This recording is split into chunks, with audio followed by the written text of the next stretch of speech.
Hello, Raptors Nation. It is Kenyon here. It's been a couple days since the Raptors lost in the playoffs and to the Philadelphia 76ers. And obviously, we lost 4-2 in the series. So, if you've been watching the show recently and if you've, heard myself and Coach Tim Roach and others talk, we've really been honing in on a couple keys here in terms of how the Raptors fought back, how they ultimately dug a hole for themselves, and why they might have, lost the series.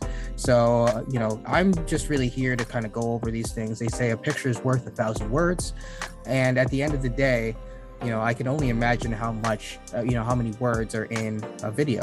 And so I've always wanted to do a video breakdown. And I thought that, I was always looking forward to doing a key breakdown of some of the things that we went over in a sort of film study. So here goes. Let's get into it. All right. So what we're going to see is James here, right? He's going to come in and he's going to get screened for Maxey because he is facing pressure. And then he's going to basically do a quick screen and roll action, but kind of away from where typically you would see it, in an effort to, create a play here. The other thing that we're going to see is that Scottie Barnes is going to get screened by Maxey, and his recovery on this is not going to be the best. He gets a little bit, we'll say, discombobulated, but that's okay. I think the key thing is that while this is by design by the Raptors, I guess the question is that was this the right strategy to go with? So we're just going to start the play and watch it unfold, and then we're going to pause it, after a couple of seconds. All right, so let's start. So as we start the play, we get to this point in the play, and I want to stop the play right here. So again, I'm going to bring it back just a couple seconds, right? You're going to see James come up. He's going to get his screen by Maxey. He's going to go around the screen, right? And what we're going to see is that, again, Maxey now gets... So Scottie got tied up with the screen at this point in the floor. Maxey is free to go, and he is going to go and end up.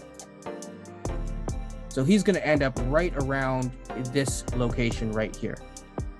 And what that's going to do is, as you see, there's a ton of space. So I want to actually stop the video right here. And I'm going to just show that right here. There is a ton of space between him and the next defender, right? So right there, you've now created a driving lane. Scottie is now in a position, realizing what's going to happen. He's going to try to recover, but Maxey's a fast dude. And so let's see how this play unfolds from here.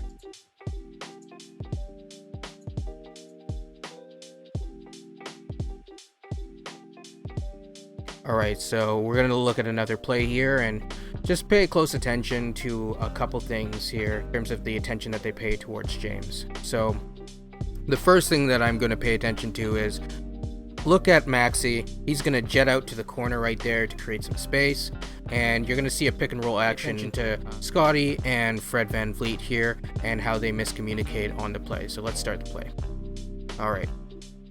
And pay attention there because Fred was pointing to Maxey, and he's going to do a slow closeout to the corner, expecting that Scottie was going to pick that up, but Scottie wants to pick up Joel Embiid, which I think is the correct play to do here. So right there you see Fred's bad closeout, and that miscommunication created an open driving lane for Maxey. On this third clip, we're going to see the Raptors again pay a little bit too much attention to James, and what that's going to do is Harden's going to be running the pick and roll action with Joel Embiid. This will allow him to do some damage going downhill, causing pressure, which will in turn give him a few passing options. And let's pause right here.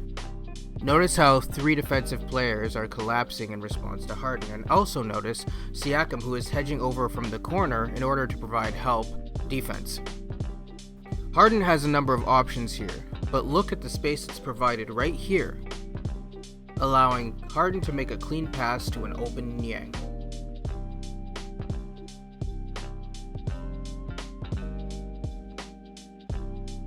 With Harden now being older and seemingly slower for whatever reason, could be because of, an accumulation of injuries, there didn't really appear to be a need to do this, and these were the exact adjustments that myself and Coach Roach made on one of the previous episodes.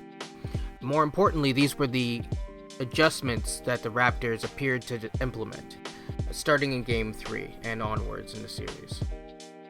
I think that if they didn't dig themselves a hole in the first 2 games and made these adjustments faster, we would have seen a different result in the remainder of the series, but that's okay. Basically, the Raptors have the length, the athleticism needed to essentially minimize mismatched situations, and you can rely more on your one-on-one defense, especially against the non-Embiid Sixers. That includes Harden, by the way.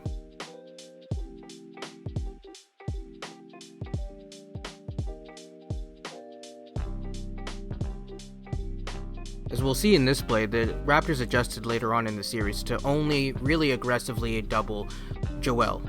Additionally, we will see the Raptors will make more of a concerted effort to place more athletic and longer defenders on to Harden. This includes OG and Scottie. This will lead on this play to more transition opportunities, as we will see on this play.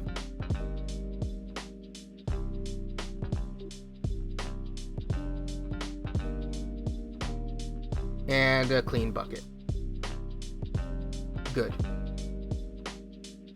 So this is the final play that we're going to review for this video, and I want to start off by outlining what's going to happen. So Maxi's going to start with the ball in a pick and roll action with Joel Embiid. He's then going to kick it out to Harden. OG is going to be the primary defender on Maxi. Scottie's going to be the primary on Harden.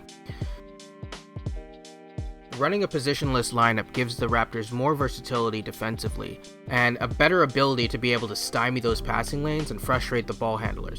Again, this allows for the Raptors to do what they do best and what they did all season, and that is to create stops and get into transition. Let's see how that looks.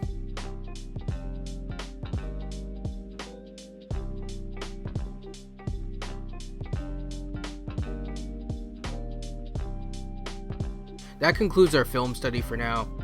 I hope to do more of these videos in the future, and I'm looking forward to hearing back any of the feedback that you have. Definitely leave a comment below if possible. Like the video and subscribe and click the notification bell if you want to see more of this type of content on this channel. Thanks, and have a good day, and I'm just gonna turn up the music and let everyone listen to some tunes.